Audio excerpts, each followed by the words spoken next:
Hey guys, welcome. Turn on this light. There we go. Welcome to a special Monday night live stream here with Mary Girl Moody. And I hope everybody can hear and see now. And I'm just going to give everybody a few minutes to come to the channel. Give them a second to get over here so that way I don't have to make this announcement the whole time. But I just wanted to say thank you so much, most importantly, to everybody that has been patrons and that are patient. I'm very grateful to all of you for your patience. And I do apologize. I've just had some weird shit happen. And sadly, what's up, Debbie? BRT, No-Tell Hotel. I'm so glad to have you guys here. Thank you. What's up, Debbie? Michael Wright. Dawn Ford. There's Dawn Ford. I'm so glad to see you guys. So, I just wanted to let people know that what had been kept me from streaming. And I do apologize. I know a lot of you've missed like 2 weeks worth of streaming. So 2 weeks ago, I started to, I started a special test that would check me for poison because that's what my doctor thinks is wrong with me. He thinks that I have been poisoned. So I took the test and I have to say, guys, I have to be funny because it makes me so sad. I was telling my parents about this, and it was like I turned into Chanel number 5. My parents, they love my brothers very much, and they've supported them through when, they had addictions and they were in jail or something like that. Cookie. Are you in here, buddy? Hold on, I'm sorry. I think the dog just wants in. So when it came to them needing support and stuff like that. Come on, Cooks. Hey, look at this. Where's Cooks? He's stuck here. Like that. Oh. Downstairs. Okay, well, you might want to bring him up just in case, yeah. Okay, I'm sorry. I thought the dog was at the door, and he wasn't. Like, was fighting with the cat again. So I told my parents about the fact that I was going to have this test, and all of a sudden, where my parents had a lot of love and support and kindness for my brothers, they had not one fuck to spare for me. And it was like, I truly feel like I'm Chanel number 5 now. I mean, Jesus Christ, I have been fucking poisoned. I am 105 pounds. I know you can't tell, but I have lost a lot of my hair. And I've lost my toenails and my fingernails. I mean, I've lost like so much of myself. And then, of course, I lost the entire year of last year where all these doctors are like, we don't know what's wrong. We have no idea. So deuces, bitch. So I'm telling my parents that my doctor truly believes that I was poisoned. I truly believe that I was poisoned due to the symptoms. And it's like I'm Chanel number 5 when the freaking finale of Scream Queens, when Chanel number 5, remember her name is Libby Putnam. That's right. Libby Putnam. I love her real name. But her real parents come to the house and they were like, yeah, we adopted her by this old crone, Hester, Hester came to Chanel number 5's parents. They were like, yeah, we've been thinking about doing this for a really long fucking time. And after Chanel number 5's parents have basically disowned her, she looks back over to them like this one brief moment of, you love me. I'm your real child. Just fucking love me for God's sakes. And they look at her like, ugh. And she's like, oh my fucking God. That's how I totally feel with my parents. I'm so glad that I have Blake and my kids, because it's them and Yeah, okay. Thank you. So, I've been diagnosed that I have been poisoned. Last night, I actually, sadly, I had to go get checked out because I started getting really sick again. And you just look to your parents and you love me, right? And they're like, you think, oh my God. I'm serious, guys. I feel, don't forget about Cookie. Okay. I feel utterly like Chanel number 5 right now.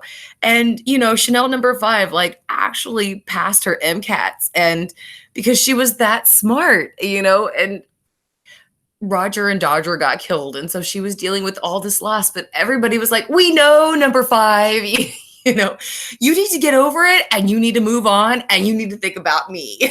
that's kind of, that's kind of like how I feel. So, sadly, I haven't even spoken to my family. And it's really sad too, because now I have the actual test proof that I was poisoned. And, I was asking my parents, we need to move out. Can we come like stay with you guys for about a week or so, until we get into our new place? Nope. They told me straight out to take my ass to the Salvation Army. I shit you guys not. I asked my own parents if we and my kids, they're only grandkids, if we could move home with them just for about a week or so. So we didn't have to live in the house and then we can just move into our new house. Nope. They fucking straight up told me to go to the Salvation Army.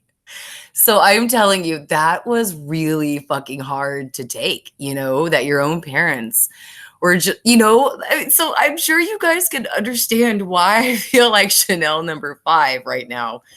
So basically, Blake and I are just, we just told them, look, please don't, contact us right now. Just let us do our own thing. And they're like, okay, peace out. I haven't heard from my mother, my father, my brothers, nobody on my side of the family. Like I said, it's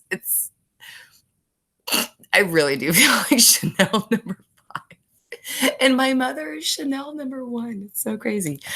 But Michael's like, we're in the same boat. We should chat about it. So seriously, Michael, we should, because I really have a feeling that you and I are like really understanding of each other. I mean, my parents even told me straight out, stop faking. I cannot believe they told me to stop faking my illness. I was like, are you fucking joking me? I'd be poisoned. And they're like, stop faking. And so, yeah, like I said, it's just really, that was the first thing at first I had to go through getting the positive arsenic test results back. Because I knew that they were going to come back positive. I knew that that's what the test was going to say. And then when it did come back, it was just a big shock. It was like, oh my God, does that mean the kids have been poisoned? Has Blake been poisoned? Why didn't any of these doctors ever catch it? Why were they literally allow me to go an entire year being poisoned and not one person except a young physician's assistant that's like 20 and still in puberty nailed down the poisoning like that? And I'm just, I was really angry. I was really sad. I was really depressed because they literally made me go all these doctors and second opinions. They kept telling me there's nothing physically wrong with you. You need to go see a psychiatrist. So I'd go and get a second opinion from another doctor. They told me the exact same thing. Can't find anything wrong with you. Go see a shrink. And I remember last year before Christmas, I was crying in front of this doctor because, again, another person told me there's nothing wrong with you. Go see a shrink. And I was telling them, I'm going to die. I am dying. And you're telling me to see a shrink. And they were like, yeah, deuces. And so I had to deal with a lot of the fact that those doctors just passed me off. They just didn't give one fuck. If one doctor would have cared enough to listen, like my doctor did. If one fucking doctor in that whole year, and ever since May of last year of 2018, if one of those doctors would have actually listened to me and my symptoms, this would never have happened, sadly. And we would have moved out of here, and the kids would never have been poisoned. Blake would never have been poisoned. And it's just, yeah, it's just, you kind of think to yourself, at one point, things have just got to get good again, you know? Because, I mean, at one point they were really good. And then you just have to mentally just think, just push yourself back up and think, you're going to get past this. You're going to get past this. Your family may have abandoned you, but you have Blake and you have the kids, and that's all you need. And that is all. And of course, I have you guys. So I really appreciate you guys so much. And this, I mean, some people do know that, yes, I've been poisoned. I put it on my Facebook because I made a mistake and thought my family would care. Maybe they would want to know. But as you guys can see, if you go back to that post, there's not one like or sadness or comment from my mother, my father, or my brothers. And they just don't care. They just don't care either that my parents, like, these are their only grandkids. These are their namesakes, and they just don't care. And it was just so hard to deal with, you know, when you find out that your worst nightmare has happened, that all the reason why your hair is fucking falling out, the reason why your toenails and your fingernails fall off all the time, and the reason why you have a big, like, tumor growing thing in the middle of your chest is because of poison. And sadly, it's happened for so long that my heart and my kidneys and my lungs have been damaged by it. So forever now, I'm never going to recover. Sadly, this was long-term poisoning. I'm never going to recover from it. And we're still in the process of getting my hair tested, but that's going to be a while. Those are private entities that do that. So if you were to take like 50 to 100 strands of your hair and you were to take them for a heavy metal or a drug test, they would be able to tell you, you know, what drug you took, when you took it, and how often you took it. And it's the same thing with poisoning. They would be able to tell you by your hair, literally the first date that you were hit with the poison to the last, and how much you were poisoned with. And I mean, it's so much information. So I looked into having it done, and it's not something that is medically necessary. So that means that I have to pay for it. I'd have to pay a lot of money to have my hair run to find out how long I've been exposed to arsenic poisoning. But it is arsenic. That's 100% there, 100% positive on that. I was poisoned with arsenic. It's not thallium. You know, there's, sadly, you know, there's lead, there's mercury, there is so many different poisons out there that can really take you down. But they were able to definitely confirm that this was arsenic, and more than likely it's coming from my water source. They were asking me at first, you know, like, who's making your meals? You know, who is taking care of you? So they were trying to, you know, insinuate that it was the person taking care of me that was poisoning me. But Blake is going through his 24-hour urine test, and we are going through, we're trying to get confirmation that he has been poisoned too. And more than likely that was like the source of his heart attack that he had a couple of weekends ago. So, I mean, like I said, it was just a combination of shock that the doctor was right. Because when he told me poison, I immediately said, no, this isn't poison. So one day in December, I was really sick, and I was just in bed, and I was watching Netflix, and Forensic Files popped up, and I was like, oh, I'll watch that, because soon enough, that's going to be me one day. And I was watching all these seasons, and they had one specific season that was completely dedicated to poisoning. And when I heard what these people had gone through, I just broke, because I knew that's exactly what it was. That's what it was, poison that was in my body, and that was doing this to me. Because when they would talk about what happened to them and how their stomach, how it was just so much pain, and they bled, you know, they bled almost out their eyes, out everywhere. I mean, it was just something that the burning and the numbing in the hands and feet is the main symptom of poisoning. And I told every single doctor, my hands and my feet are on fire. I don't, that was like a big, that and the intense stomach pain. And not one of them said, oh my God, this may be poisoning.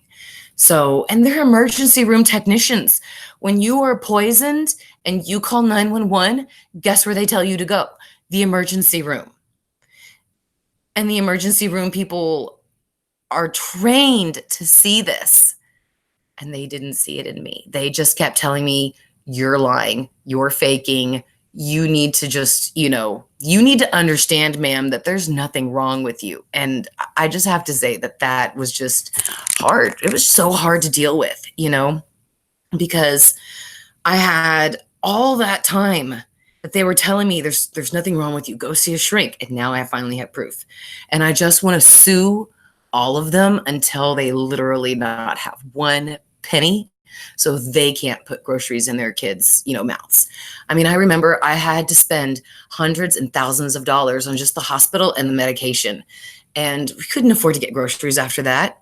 We're just going off of Blake's job here, and I would even tell these doctors, I cannot afford all of these tests and these medical tests and the prescriptions. And they'd say, well, then I think you just need to understand that there's nothing wrong with you. And it's like, you asshole, I would not literally be giving you all my life savings, my kids' college money, if I didn't truly think that there was something wrong with me. So I just wanted to let you guys know, I just really appreciate everybody who was very patient. Thank you so much to everybody who, who has been writing this in the comments. I really appreciate everybody. And the fact is that even my own family, they accused me. They were like, Mary, you're having a mental breakdown. You need to snap out of it. And when I say my family, I don't mean Blake and my kids. They were here 24/7. They knew I was suffering. And at that point, when your own family even tells you, look, you're lying, you're faking, goodbye. It's so hard to take. So like I said, it was the only thing that ever made me feel good about it is that I feel like I completely can understand what Chanel number 5 is going through. But the fact is that I do have you guys, and I do have Blake and the kids, and we are moving. We were trying to move at the end of this month, but sadly it was very expensive for all these tests. So we're just hoping that this month we'll be able to put the down payment down on a new place, and we'll be moving this month. So I will be updating you guys on that. So just know that every Wednesday, Friday, and Saturday, we will definitely be streaming. And I just, again, apologize to everybody. I did have to have a little mental breakdown, but I had to, pick myself up because Blake and the kids need me, and I couldn't let the poison kill me. I couldn't let all these doctors who were like, you need to go see a shrink. I can't let them off the hook like that. I am going to find a lawyer. I mean, I'm looking into what my legal options are to sue the homeowner of this house. Sadly, though, we can't get the city in here to actually test. They don't do that unless certain criteria is followed. And I'm trying to do that. Like I'm going to, hopefully I'm going to go tomorrow and file the police report with the APD. And that way, if the poison is in this house and we move out and somebody else moves in after, it'll be on record that I was poisoned in this house. It was not by my husband, and it was probably by a natural element. So that way there'll be record in case the next sad person who moves in and gets really sick too. So, but I just wanted you guys to know that everything is going better. Sadly, though, I did get really sick last night. I got hit really hard again, and I don't know how. I've have completely changed my diet and everything I eat and drink. It has to be bottled, it has to be sealed, anything, food and drink. So, and then I still get sick last night. So it makes me think, fuck, it's got to be that I'm inhaling it now. So it just really scares me because there's heavy mold in the garage, and we've been telling the landlord about it for a long time. And like when we moved in this house, there were no smoke detectors, and we did not realize it at the time. But about a month or so after we moved in, there was electrical problems in the house. Downstairs in the living room, like if you plug in a plug into one of the main sockets, it'll blow the whole house electricity out. And then you have to restart the breakers. And then it got to where it wouldn't blow all the lights out. It would just blow the electricity out, the living room out. And then you'd start to smell the burning. And it was just, we've kind of been realizing for a long time that we needed to move out of this house, but it wasn't until the mold started, coming through and we cleaned it and we did everything we were supposed to, but I'm still getting sick. So, I mean, mold and arsenic are completely different toxins. So they're 100% positive that it is poisoned by arsenic. So I do not know how I'm ingesting it. I use bottled water to brush my teeth, and I'm starting to use bottled water to cook the food and for the dogs and the cat, now, and when I cook for my kids and my family. But the only time I ever get water from the house is when I shower. And sadly, my skin burns so badly that I shower 2 to 3 times a day. So that's probably how I'm getting it. But No-Tell Hotel, thank you for your sweet words. I appreciate it. BRT says hashtag new place. Damn right. That's so fucked up, says Mike. We love you, Mary. Thank you so much, Mike. Thank you so much, BRT, for the love. Thank you, Debbie. Debbie says, ugh, doctors ignore invisible illness. I've lost most friends and family now because they either don't understand, don't want to be reminded of their own mortality, and don't care or know what to say. Exactly, Debbie. And half those doctors, especially in the emergency room, were honest. They said, look, we just don't know what to say. We've run almost every single test. There's nothing wrong with you. And when they don't know what else to say, they throw their hands up and they're like, you're crazy. Fucking dickhole. So yeah, Debbie, thank you so much. That is awesome. You are so right about doctors and them. No-Tell Hotel says that's fucked up. I know people do sometimes fake illnesses, but like, come on. How did no one catch that? And why were they so quick to come to that conclusion? Well, No-Tell Hotel, yeah, nobody caught it. And then I described the symptoms to my doctor, my regular physician, and he immediately said, that sounds like poison. Let's get you tested. So yeah, it was really hard to mentally come to the fact that I have been tortured and suffering for over a year in this horrible, miserable pain unnecessarily when a doctor just could have diagnosed it last year, So there was a lot of tears. There was a lot of depression. There was a lot of days where I was smoking some green bowls to be as my daily dose of Prozac because I'm not a person who can really get kicked in the teeth mentally, if you know what I'm saying, and to be so down that I just can't pick myself back up. That's so rare that happens to me, and I'm very lucky. But this time, this kicked me in the teeth so hard, it was really hard to get back up after that. It's just, when you lose your family and you have a whole bunch of people who think you're crazy, and I kind of feel like I've even lost my channel because I haven't even been doing that. I've been, talking with my awesome patrons, with you guys, and that's fantastic. But I really feel like I've disconnected from my channel and from everything. And it's really sad that everything that I haven't even written a book lately. I haven't written a short story. I haven't done anything that I used to do. All I do now during the day is lay in bed and watch Netflix because I physically don't have the strength to even get up and down the stairs. I don't have the strength to put the dishes in the dishwasher. I don't have the strength to walk around the neighborhood with the kids. It's just terrible. So I just wanted to say thank you all so much for your patience. And I've got the links all set up for this week. So, yeah, we're going to be streaming, and I do want to know what you guys want to talk about for True Crime Month.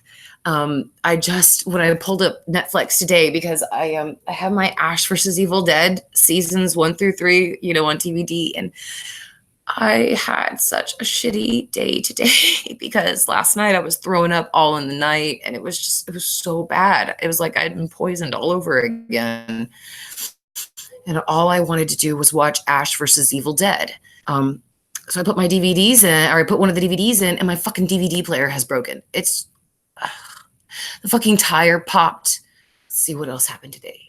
The fucking electricity went out this morning. They were doing some construction or something, and they cut one of the lines accidentally, so everybody in the neighborhood got cut this morning. So Blake was 2 hours late to work, and he was so upset. It was just so much happened today, and it was I just couldn't believe it. I was like, I cannot wait to stream tonight to be with my peeps, so that way I'll be happy and everything will everything will be like feeling right again. Oh, Melinda, it's so great to have you. I'm so glad you were here. Thank you so much for being in here. No Tell Hotel says, well, thank God for your regular doctor. Sucks that it wasn't sooner, but glad it was caught. Exactly, No Tell Hotel. Exactly. So, um, I do promise you guys, I have a ton of videos that I have been working on whenever I can. I just haven't released them. So I do apologize. There is a whole bunch of videos that will be coming to you guys. And I am going to start working on my theory videos. And I am definitely forcing myself to write tonight. I miss it so much and I just really need to do it. I need to do something that makes me feel like myself again. That's why streaming with you guys, that makes me feel like myself. Writing on the computer makes me feel like myself. I mean, just those kind of things that you can do to make you feel like you're back in your own skin really helps, your mentality. So I just wanted to say thank you so much to everybody. And, so this Wednesday, we're going to be doing, of course, our Patron only American Horror Story Weekly Wednesday live stream. This Friday, we're going to discuss the new true crime topic. And I do apologize, we did not get to finish OJ. What we're probably going to do is on Thursday, I think I might do a special live stream with you guys about that. So what we have up for topic of the live stream this month for true crime is the murder of Princess Diana, the Colonial Parkway killer, or oh my God, what is the third one? I'm sorry, I have it on Twitter. Hang on one second. Let me pull up my Twitter. It was a really good one. And a lot of people were conflicted between the third option and Princess Diana's murder. So I think that simply because maybe Harry has had his baby and he's gotten married and he's really moved on, with his life. People like me, we just want to say, hey, dude, are you totally okay with them killing off your mom? I mean, like Trump, was visiting with Philip and Camille Prince Charles and Camilla. And it just makes me look at them and I think, fucking murderers, I mean, it's, they fucking got away with that. But absolutely.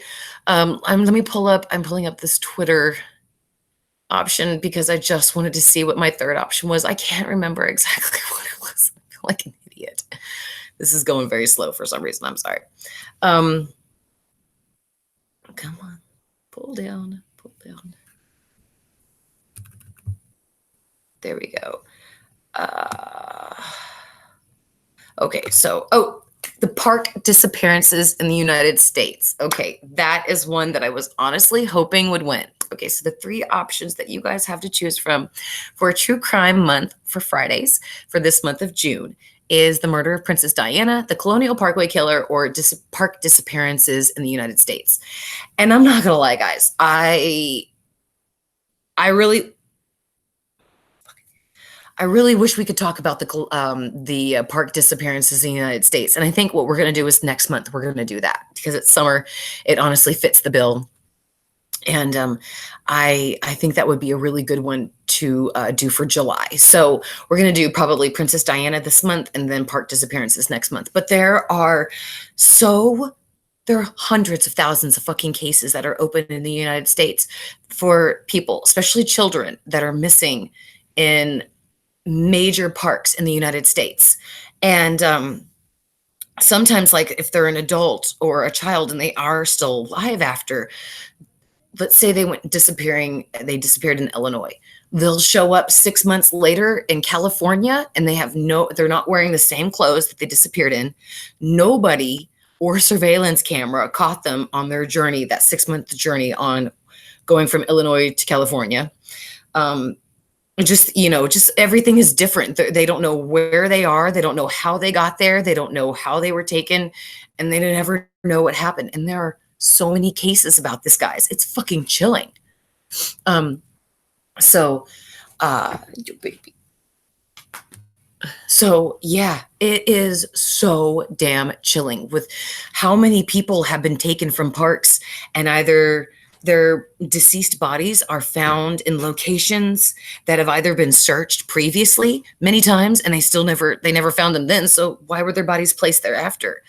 or their deceased body was found in places like high up places, like in trees or in on top of mountains, things like that. Things where like a 2-year-old went missing one time, and they were found on top of a platform, I guess, in a hiking platform in the mountains. And the thing was that there was no physical way that this 2-year-old toddler could have climbed up all those rocks and that steep hill to get up there and to die. And then the death itself, like, it wasn't exposure. The kid was missing socks and shoes and jacket, but they still had on their clothes. There was no bites, no bruises, no hair taken, nothing like that. It was as if they just crawled up there, crawled into a ball, and died. It is the weirdest thing. So I have been I have been looking at park disappearances for a while now. There's a specific author out there who's been covering these, and I just think it's so fascinating that these people are literally on trails with their family. Like, the dad's in the front, the mom's in the back, and the mom just turns around real quick because she sees that her child has stopped and they're stopping to turn down and look at something. And so she goes back to check on them, never lets that kid out of her sight. She literally stops, watches her kid stop off the trail, bend down to pick something up, and then it's like she blinks and that kid is gone. I mean, there's not a scream, there's not a cry, there's not a scream for help, fire, nothing. These people, like, even one girl was a teenager and she was with her scout troop and she was on a mountain trail and they were hiking. It was just a very cookie said, hi, baby. They're on a regular walking trail, and the girl says that her best friend was right behind her, and she noticed that she stopped to look at something in the forest, and that she kept going, like just a couple of feet. And when she turned back around, her friend was just gone. She had vanished into thin air. There was no footprints to indicate that she had walked off into the forest. There was no footprints of an animal to say that an animal or a bear had taken her or something like that. There's nothing left of these people. And the ones that are found, 10 times out of 10, 5 times out of 10, they are dead. And they either don't have on the same clothes that they went missing with, or their backpacks are lost, their shoes are taken off, something like that. Also, a couple of these people that are missing in the park that do go missing, they're fully stocked. They have experience of being in the wilderness. One of the kids was like a 13-year-old kid that went missing, and he was a scout kid, and he had a backpack full of granola bars, matches, toilet paper. He had all of the water. He had the basic elements to survive, being out lost in the woods for like 2 weeks. Maybe I'm exaggerating. Let's just say 7 days. Okay. And the kid was found deceased. He was sitting at the bottom of a tree with like his knees held up. He was hugging them like this. He was missing his pants, and he had his shoes on, but his socks had been taken off. And at one point, he had just flung his backpack to the ground that had all of his supplies, even a sleeping bag. And when the police found this, they were like, wow, something must have happened. Something must have really scared the kid for him to just drop his backpack and his sleeping bag and essentially all the supplies he would need to survive in the forest. And so, the police and the park rangers, they searched for weeks, never found him. And then a couple of weeks later, or like a couple of days later, like some hikers found him. And this was a place that they found him that had been extensively searched. There were no footprints around his body. And sadly, it was the winter time, so there was snow all over the ground. There was no footprints leading to his body or leading away from his body. And they had no idea how the kid died. It was literally as if he had just sat down and just let himself be exposed to the elements. And it's just some weird, crazy stuff. I mean, it makes you think as a parent, because I try to take my kids like walking around the neighborhood with our dog. And sometimes, I'm just so tired. I just can't do it. But on the days that I do feel well, that I can do it, just because of investigating these park disappearances, I will never let my kids trail behind me ever, because there are lots of cases where mothers were like, our kid was just right behind us. He never screamed. He never shouted. He never let anything out that anything was wrong. One moment he was there and then poof, he was gone. And that scares me as a parent. You never know. I mean, you just really never know. I cannot imagine just walking with my kids in our neighborhood or a hiking trail that we normally walk all the time.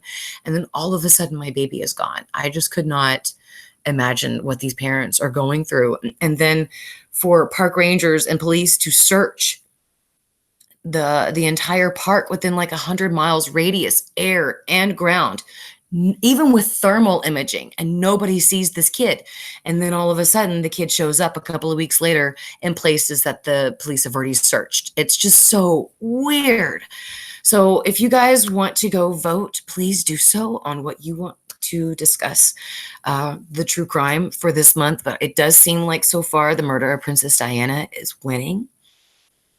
And you don't forget also Saturday, of course, Saturday Interactive, Patron only live streams. I am so excited for that, guys. I cannot wait to get back to that. So again, the live stream links are already set up for all that stuff. So if you guys need any of the links, they're in the guests of the Hotel Cortez.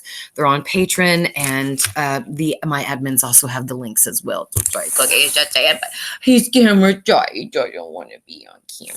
He's a sweet boy. Oh, no, baby, get down. No, we found a flea on you. Come on, down. We found a flea on Cookie earlier, and we don't give him normal flea medication. He can't take like the Advantix. Or any of that stuff. He goes bald. The medicine takes his hair off. It's so crazy. So we have special flea, a pill that he takes, and that keeps his hair on him. But then we found a flea, so you can't get up on the bed. We're sorry, baby. I hate denying my baby getting in my bed with me, Cookie. It's like telling my own kids you can't get in the bed with me, you know? Debbie's asks, what's that movie about the friends at a park? One gets abducted, but they all witnessed it. He comes back a long time later. Oh, grr, this brain. Are you talking about, it's not a park, but are you talking about the loggers? The guy that was abducted, Travis Walton or something? Debbie, I don't think that's what Debbie's talking about. I think I'm just talking out my ass, but I will Google that, Debbie, and we will find out about that because that sounds very interesting. Now, also, guys, one thing that I did not notice, but just came on Netflix was a series about the Central Park Five. The 5 little kids who were accused and put into prison for raping and assaulting a woman in Central Park. And I've always been wanting to research that case. And I think I'm going to finally, since it's actually up, I think I'm going to watch it, and then we'll cover that for August. And then that'll give me plenty of time to write up a synopsis of every episode, and we can kind of go over that. So actually, thank you all so much. I think we've really just figured out what we are going to do for the next 3 months. So for this month, we're going to talk about the unlawful killing of Princess Diana. And then we will talk about park disappearances, the cases, park disappearances in the United States. And then we will wrap it up in August with the Central Park 5. So I hope you guys are going to like this. Thank you so much again for being patrons. And also, I sincerely apologize. I know I need to send out those fucking DVDs to you guys that have won them. And I am so sorry. I'm still working on them.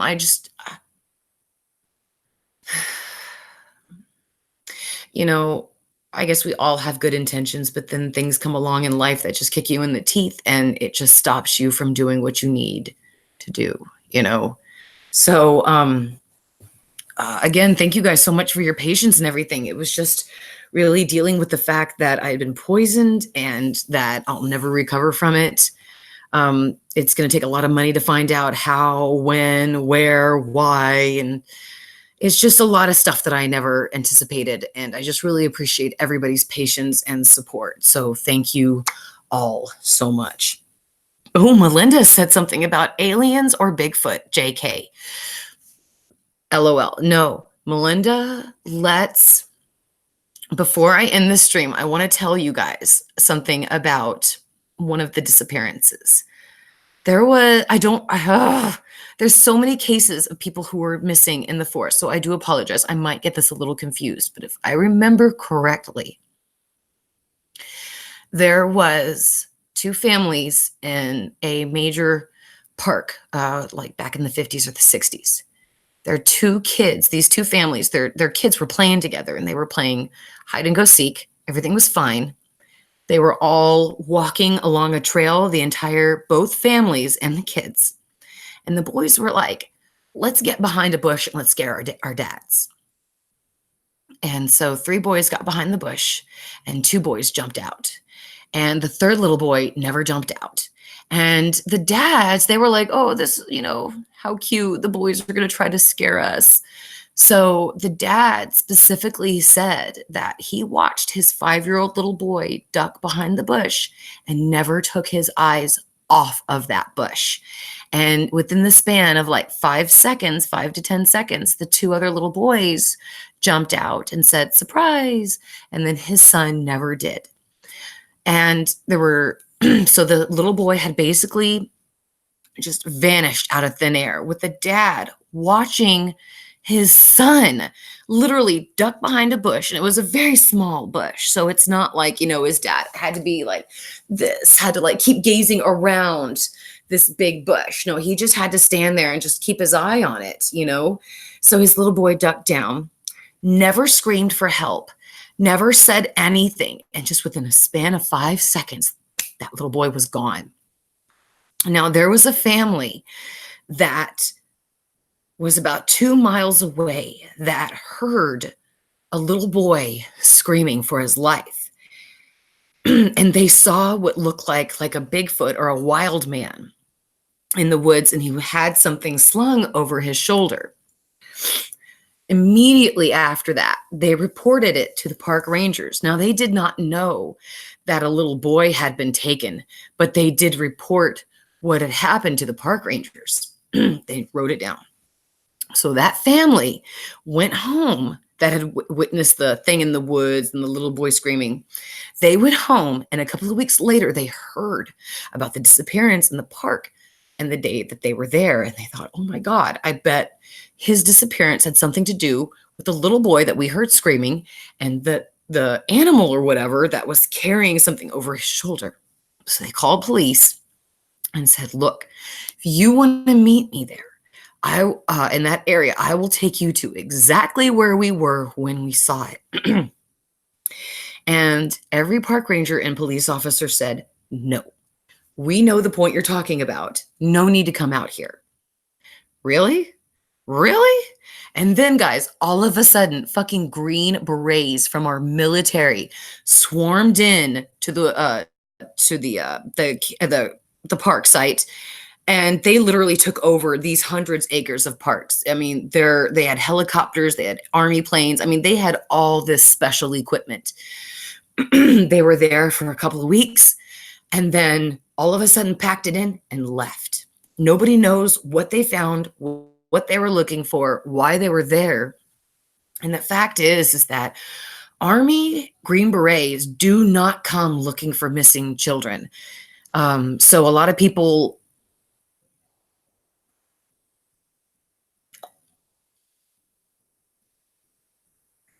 Oh, my kids were laughing. I thought they were crying, but they were laughing.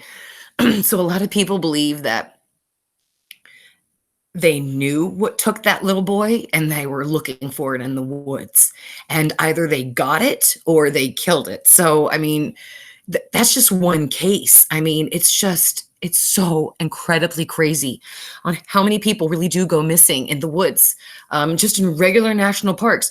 And the fact that these national federal parks don't have to report it. They do not have to publicize a list of their missing people. They don't have to tell anybody anything. They are basically like their own entity. And it's really fucking scary because if we were to go, or you guys were to take your family and go out camping and something was to happen to them, more than likely you would never find out because the park is their own entity. They have their own rangers, they have their own force. I mean, they do their own investigations practically, and they do obviously involve the police, but federally they are not required to report the missing people or actions that are taken to find them, that kind of thing. So it's really scary and sad, and I just did not know any of that stuff. And I just thought it would be so interesting for us to cover some of those cases. So Debbie says, I know it's not this movie, but now I can't stop thinking about Dreamcatcher, so I'm going to go watch after that. Duddits. I love Dreamcatcher. I think I even have it in a first print. No, I don't. I love Dreamcatcher, Debbie. You are so awesome. You were so right. I think I'll have to watch it now. So thank you guys so much for being here. I'm going to spend the rest of the night putting my kids to bed and watching Ash vs. Evil Dead Season 2 and just working on some things. So don't forget, we're going to be coming back on Wednesday at 8:15 p.m. We're going to be doing our weekly Wednesday patron-only live stream. And of course, the weekly Wednesday live stream for my regular channel will be on at 8 p.m. So they only get 15 minutes where yet you guys get as long as you want. So, and then, yeah, of course, Thursday, we're probably going to do our wrap up with OJ. And then Friday, we're going to start talking about the new true crime. And then, of course, the Saturday interactive stream. So thank you all so much again, for your patience, your love, your support. It's not really something that I want people knowing that my family obviously was like, bitch, you're a liar. So obviously not a lot of people are going to know about that, just you guys. And of course, Blake and the kids. And not a lot of people are going to know I was poisoned. I mean, I'm thinking about making a video about it because I need to find some way to heal and to get out a lot of this pain and anger that I have about the doctors and them just like, you're crazy kind of thing. So, but I just really appreciate everybody, just staying with me and giving me some patience and some time. I'm just so grateful to you all. Thank you all so much for being here. I will see you guys on Wednesday night. And of course, don't forget to check out Patron and the Facebook Guests of Hotel Cortez place. So that way I will be posting updates regarding polls and true crime stuff there. So thank you guys again. I love you all so much. You are all literally the best. I will see you guys on Wednesday. Thank you all again for being here. Good night, everybody.